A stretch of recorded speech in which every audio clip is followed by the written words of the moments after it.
Subscribe करें हमारे channel निर्मल्स टेक्नोपीडिया को और बेल आइकन को दबाएं ताकि लेटेस्ट वीडियो जो भी मैं अपलोड करूं वो आप सभी से कोई भी मिस ना हो पाए। Hello everyone, welcome to my class. मैं दीपक कुमार महतो। आज की क्लास में मैं आपको बताने वाला हूं मेटल के बारे में और हम लोग डिस्कस करेंगे मेटल यानी कि धातु के गुण के बारे में, प्रॉपर्टीज ऑफ मेटल। तो चलिए सबसे पहले मेटल का इंट्रोडक्शन जान लेते हैं।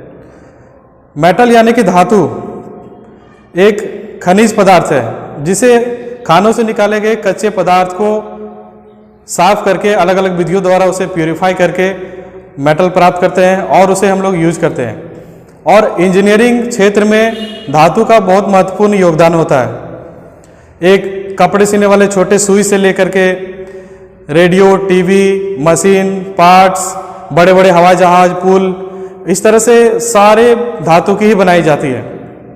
इसलिए एक कारीगर को धातु का पूरा ज्ञान होना बहुत जरूरी है, क्योंकि धातु का पूरा ज्ञान ही कारीगर को धातु का सही इस्तेमाल के बारे में बताता है। तो आज के क्लास में हम धातु के उस गुण के बारे में जानेंगे जिस गुण के कारण धातु को पहचाना जाता है कि ये कौन सा धातु है, उसका कौन सा अलग अलग गुण है, उस गुण के कारण उसका यूज कहाँ पर करें।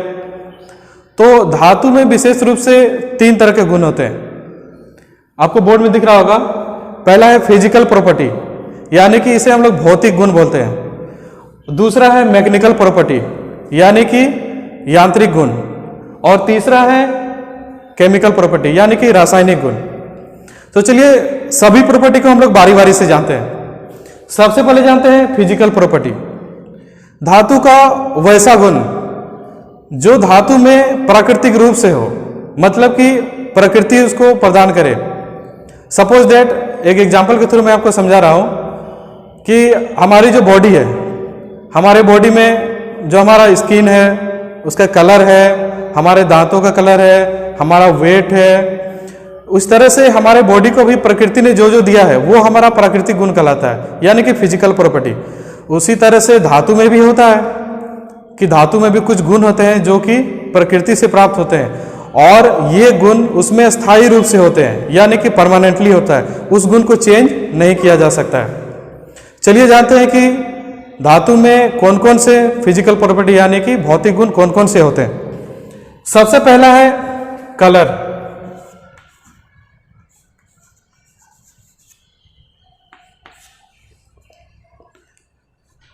प्रत्येक धातु में एक विशेष कलर होता है, मतलब कि उसका एक रंग होता है और उसी रंग के कारण धातु को हम लोग पहचान करते हैं। सपोज दैट, फिर एग्जांपल के थ्रू मैं समझाता हूं कि हमारे बॉडी में जैसे हमारे दांतों का एक विशेष कलर होता है, वाइट होता है, हमारे बाल का कलर ब्लैक होता है, हमारे स्किन का कलर, नाखून का कलर वाइट होता है, जो कि प्राकृतिक रूप से है और ये परमानेंटली स्थायी रहते हैं। उसी तरह से प्रत्येक धातु का भी एक अपना विशेष कलर होता है और उसी कलर के कारण उस धातु की पहचान की जाती है। जैसे कि अगर किसी धातु का रंग लाल कलर का हो, गहरे लाल कलर का हो, इसका मतलब वो धातु तांबा होता है। अगर किसी धातु का रंग सुनहरे कलर का हो तो वो धातु सोना यानी कि गोल्ड कहलाता है। अगर किसी धातु का रंग पीला हो, येलो, तो वो धातु पीतल कहलाता है। इसी तरह से कलर के अनुसार हम लोग धातु का अलग अलग पहचान कर लेते हैं और उसका इस्तेमाल भी किया जाता है। चलिए आगे जानते हैं कि और कौन कौन सा भौतिक गुण है।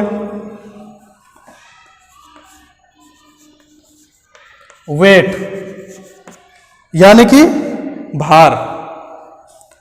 हर धातु का उसके आयतन के अनुसार निश्चित भार होता है और उसी भार के अनुसार हम लोग ये पता लगाते हैं कि कौन सा धातु हल्का है और कौन सा धातु भारी होता है।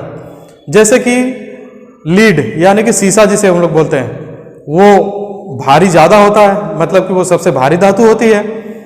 और अगर हम लोग एल्युमिनियम को लेंगे तो वो सबसे हल्की धातु होती है। अक्सर क्वेश्चन भी पूछे जाते हैं एग्जाम में कि सबसे भारी धातु कौन सा है, तो लीड होगा, और सबसे हल्की धातु कौन सी, तो एल्युमिनियम होगा। और इसी के अनुसार हम लोग उसका यूज भी करते हैं। जैसे कि अगर कहीं पे हम लोगों को हल्के धातु का यूज करना हो, एल्युमिनियम का यूज करना हो, कहीं पे अगर भारी धातु का यूज हो तो वहाँ पे हम लोग लीड यूज करते हैं। इसी तरह हर धातु को उसके वजन के अनुसार हम लोग उसका इस्तेमाल भी कर लेते हैं और वेट के कारण ही हम लोग को धातु का अलग अलग वजन पता चलता है। चलिए नेक्स्ट जानते हैं कि फिजिकल प्रॉपर्टी में और कौन कौन सा गुण है।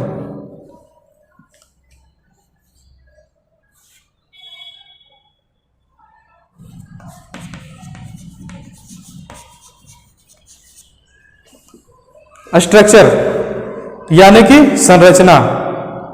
अगर धातु को तोड़ के देखा जाए तो उसके अंदर के जो कण होते हैं उस कण की बनावट अलग अलग तरह की होती है, मतलब कि उसकी जो संरचना होती है वो अलग अलग तरह से होती है और इससे भी धातु का पहचान किया जाता है। सपोज दैट अगर किसी धातु को तोड़ के हम लोग देखते हैं और उसके कण का स्ट्रक्चर ग्रेनुलर होता है, इसका मतलब वो स्टील है। अगर किसी धातु को तोड़ के देखते हैं और उसके अंदर का स्ट्रक्चर क्रिस्टलाइन होता है, मतलब क्रिस्टल की तरह होता है, तो वो धातु कास्ट आयरन कहलाता है। अगर किसी धातु को तोड़ के देखें और उसका स्ट्रक्चर, कण का स्ट्रक्चर जो फाइबरस हो यानी कि रेशेदार हो, तो इसका मतलब है कि वो धातु पिटवा लोहा यानी कि रॉट आयरन कहलाता है। इसी तरह से प्रत्येक धातु के अंदर का जो स्ट्रक्चर होता है वो अलग अलग तरह का होता है और उसी के अनुसार उसका हम लोग पहचान भी कर लेते हैं और उसका यूज भी हम लोग कर लेते हैं। चलिए और भी गुण है फिजिकल प्रॉपर्टी में, देखते हैं कौन कौन सा है।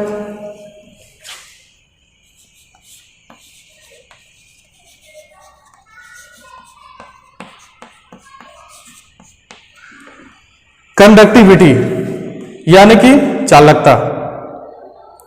प्रत्येक धातु में ऊष्मा और विद्युत दोनों की चालकता का गुण होता है और इससे हम लोग पता लगाते हैं कि कौन सा धातु सुचालक है और कौन सा धातु कुचालक होता है। सपोज दैट अगर किसी धातु में हम लोग ऊष्मा और बिजली दोनों प्रवाहित करते हैं और एक छोर से दूसरे छोर तक आसानी से फॉलो करें तो इसका मतलब वो धातु सुचालक है, विद्युत और ऊष्मा का। और अगर कोई धातु ऊष्मा और विद्युत एक छोर से दूसरे छोर तक नहीं जाता है तो वो कुचालक होता है। जैसे कि अगर हम लोग कोई स्टील का रॉड लेते हैं और स्टील के रॉड में ऊष्मा या विद्युत हम लोग प्रवाहित करते हैं तो आसानी से देखते हैं कि एक छोर से दूसरे छोर तक चला जाता है। इसका मतलब जो स्टील है वो ऊष्मा और विद्युत का एक अच्छा सुचालक है। लेकिन वहीं अगर एक लकड़ी को हम लोग जलाते हैं तो देखते हैं कि लकड़ी में हीट एक छोर से दूसरे छोर तक नहीं पहुंचता है या फिर इलेक्ट्रिसिटी करंट एक छोर से दूसरे छोर तक नहीं पहुंचता है। इसका मतलब कि लकड़ी कुचालक होता है और इसी कारण से हम लोग यूज भी करते हैं उसका। जैसे सपोज दैट हम लोग देखते हैं केटली में लकड़ी का हैंडल लगाते हैं और उसे गर्म करते हैं तो वहां पे जो केटली गर्म होती है लेकिन लकड़ी का हैंडल गर्म नहीं होता है क्योंकि लकड़ी कुचालक होता है। उसी के अनुसार अलग अलग तरह का यूज हम लोग करते हैं। कहीं पे इंसुलेटर तैयार करते हैं जिससे विद्युत से करंट से बचा जा सके। चलिए और देखते हैं कौन कौन सा पॉइंट है।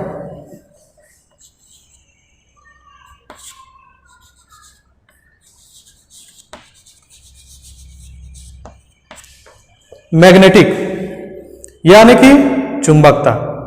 आपको तो पता ही होगा कि अगर लोहे को हम लोग चुंबक के पास ले जाते हैं तो चुंबक उसे अपनी ओर खींचता है, ये इसका चुंबक का गुण होता है। तो प्रत्येक धातु में भी ये गुण होता है और इसी कारण से हम लोग ये पहचानते हैं कि कौन सा धातु फेरस मेटल है और कौन सा धातु नॉन फेरस मेटल है। यानी कि ये मैग्नेटिक गुण के कारण ही हम लोग पता कर लेते हैं कि अगर कोई धातु फेरस है तो वो धातु चुंबक के संपर्क में जाने से चुंबक अपनी ओर खींचता है और अगर कोई धातु नॉन फेरस है तो चुंबक के सामने ले जाने से वो अपनी ओर नहीं खींचता है।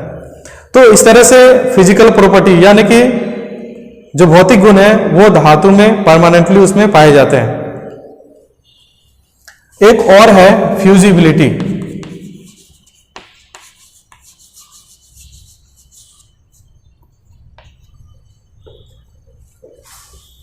यानी कि धातु के अंदर जो गलनीयता होती है वो कहलाता है फ्यूजिबिलिटी और ये धातु के अंदर प्राकृतिक रूप से होता है।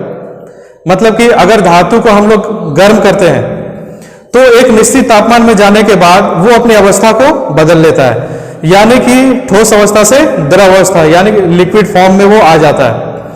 और इसी कारण से ये हम लोग को पता चलता है कि किस धातु का मेल्टिंग पॉइंट कितना होता है। सपोज देयर कि अगर किसी धातु को हम लोग गर्म करते हैं और 1080 डिग्री सेल्सियस में पहुंचने के बाद वो धातु लिक्विड फॉर्म में आ जाता है, इसका मतलब कि वो धातु तांबा है।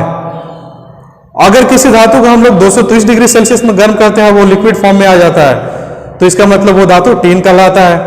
अगर किसी धातु को हम लोग 1250 डिग्री सेल्सियस में गर्म करते हैं और वो लिक्विड फॉर्म में आ जाता है, इसका मतलब वो धातु कास्ट आयरन है। इसी तरह से हम लोग को ये भी पता चलता है कि प्रत्येक धातु का जो मेल्टिंग पॉइंट होता है वो अलग अलग होता है, मतलब कि अलग अलग टेम्परेचर पर वो लिक्विड फॉर्म में आते हैं। और इसी गुण के कारण धातु को हम लोग कास्टिंग करते हैं आसानी से, और कास्टिंग करके तरह तरह के पार्ट्स का निर्माण करते हैं।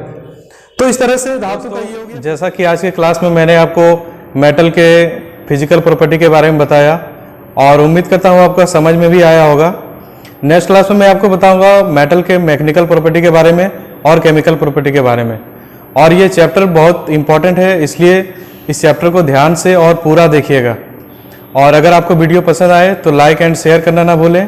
और अगर कोई हमारे चैनल में नए हैं तो प्लीज़ सब्सक्राइब कर लें ताकि आने वाला हर वीडियो आप तक पहुंचता रहे। धन्यवाद।